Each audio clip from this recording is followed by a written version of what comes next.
మోషే దేవుని ప్రజలను విడిపించాలన్న గొప్ప ఆశ కలిగిన వాడు. దేవుని వాక్యం సెలవిస్తూ ఉంది అపోస్తుల కార్యాల్లో, సకల విద్యల యందు ప్రవీణుడు మోషే. మాటల యందు, సకల విద్యల యందు ప్రవీణుడు. అంటే ఐగుప్తు దేశంలో మోషే లాంటి వాడు ఇంకొకరు లేరు. అయితే మోషే మంచి ఆలోచన, దేవుని ప్రజలను విడిపించాలి, దేవుని ప్రజలను కాపాడాలి అని తనకున్న హోదాను విడిచిపెట్టాడు, రాజభోగమును విడిచిపెట్టాడు. కాబట్టి దేవుని ప్రజలతో నిందైనా పర్వాలేదులే అనుకున్నారు. మంచిది, ఇవన్నీ మంచి ఆలోచనలు. వెళ్ళాడు, దేవుని ప్రజలను విడిపించాలనుకున్నాడు. కానీ తన శక్తి సరిపోలేదు, తన బలం, తన జ్ఞానం దేవుని ప్రజలను విడిపించడానికి సరిపోలేదు. బలవంతుడే, సకల విద్యల యందు ప్రవీణుడే. మోషే లాంటి వ్యక్తి ఆ దేశంలోనే, ఐగుప్తు దేశంలోనే లేడు. అయితే తనకున్న జ్ఞానం, బలం, ఎలాగైనా దేవుని ప్రజలను విడిపించాలని వెళ్ళాడు. కానీ దేవుని ప్రజలను విడిపించలేకపోయాడు. తన జ్ఞానం, తన శక్తి, తన బలం దేవుని ప్రజలను విడిపించలేకపోయాడు. చివరికి తనే ప్రాణ భయముతో పారిపోవాల్సి వచ్చింది. అంటే ఇక్కడ మనం నేర్చుకునే గొప్ప పాఠం ఏమిటయ్యానంటే, కొన్నిసార్లు మన జ్ఞానం దేవుని పనులను జరిగించలేదు. మన శక్తి, మనకున్న శక్తి, మనకున్న జ్ఞానం, మనకున్న ఆలోచనలు దేవుని పనులను జరిగించలేవు. దేవుని పనులను జరిగించడానికి మన శక్తి సరిపోదు, మన బలము సరిపోదు.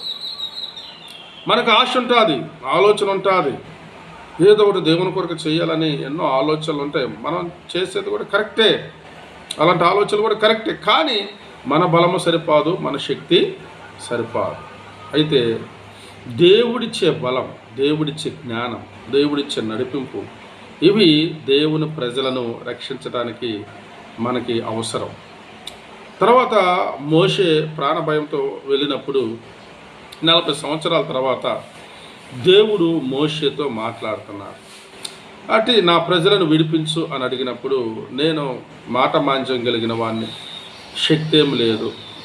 ఇంకొక మాట చెప్పాలంటే మన వాడుక భాషలో బలమేమి లేదు, సరిగా మాట్లాడలేను, నేను ఏమి చేయలేని వాడిని, దాదాపుగా 80 సంవత్సరాలు వ్యక్తిని నేను ఏం చేస్తాను అని తన గురించి చెప్పుకున్నారు. ఇంత దేవుడు అంటాడు, నా బలాన్ని నీకు ఇస్తున్నాను, నా శక్తిని నీకు ఇస్తున్నాను, నేను చెబుతున్నాను, కార్యాలు చేసేది నేను, కాబట్టి నువ్వు వెళ్ళు, నా ప్రజలను విడిపించు, వారి కష్టాలు నాకు తెలిసే ఉన్నవని చెప్పగా, ఇప్పుడు దేవుడిచ్చిన శక్తి ద్వారా, దేవుడిచ్చిన జ్ఞానము ద్వారా, దేవుడిచ్చిన నడిపింపు ద్వారా మోషే ఐగుప్తు దేశానికి వెళ్ళాడు. ఇప్పుడు తనలో శక్తి లేదు, తన శక్తి లేదు, తన బలము లేదు, తన జ్ఞానం లేదు.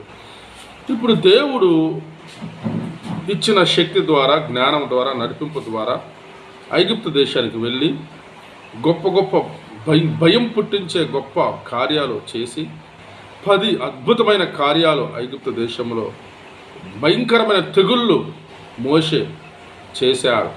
అంటే దేవుని సహాయం ద్వారా ఐగుప్తులో ఉన్న అధికారులందరూ భయపడే విధంగా దేవుడు మోషే ద్వారా అద్భుత కార్యాలు జరిగించి దేవుడు తన ప్రజలను మోషే ద్వారా నడిపిస్తాడు. కాబట్టి ఇంకా దేవుని ప్రజలను చంపాలని వెంటపడ్డ వాళ్ళందరినీ దేవుడు ఎర్ర సముద్రములో ముంచివేశాడు. యెహోవా ఎవడు, ఆయన ఎవడో నేను ఎరుగును అన్న వ్యక్తి దేవుడు ఎవరో ఎర్ర సముద్రంలో మునిగి చచ్చేటప్పుడు వాళ్ళందరికీ తెలిసి ఉంటారు. కాబట్టి కొన్ని కాదు, అసలు ఏమి చేయలేము మన వల్ల ఏం కాదు. దేవుని సహాయం ద్వారా మనం ఏమైనా చేయగలం, రాజ్యాలను కొల్చగలం, రాజ్యంలో అధికారాలను మార్చగలం. యెహోవా ఎవడనేవాడు కూడా గుండెలు పగిలి చచ్చేటట్టుగా చేయగలం. కాబట్టి అంటే అందరూ నశించిపోవాలని మనం చేయకూడదు సుమా, ప్రతి ఒక్కరూ రక్షించబడాలని, సాతాను కబంధ హస్తాల్లో నుండి బయటపడాలని ప్రార్థన చేద్దాం, దేవుని సహాయం అడుగుదాం, దేవుని కృపను అడుగుదాం, వాడుకో ప్రభు మమ్మల్ని అడుగుదాం. అలాగూ మనం ముందుకెళ్ళినప్పుడు ఆయన కృప ద్వారా మనల్ని వాడుకొని ఆయన చేయవలసిన పనులను దేవుడు మన ద్వారా జరిగిస్తాడు. దేవుడు మనలను అందరినీ తన చిత్తానుసారంగా వాడుకొనుగాక, తనకి మహిమ వచ్చునుగాక. ఆమేన్.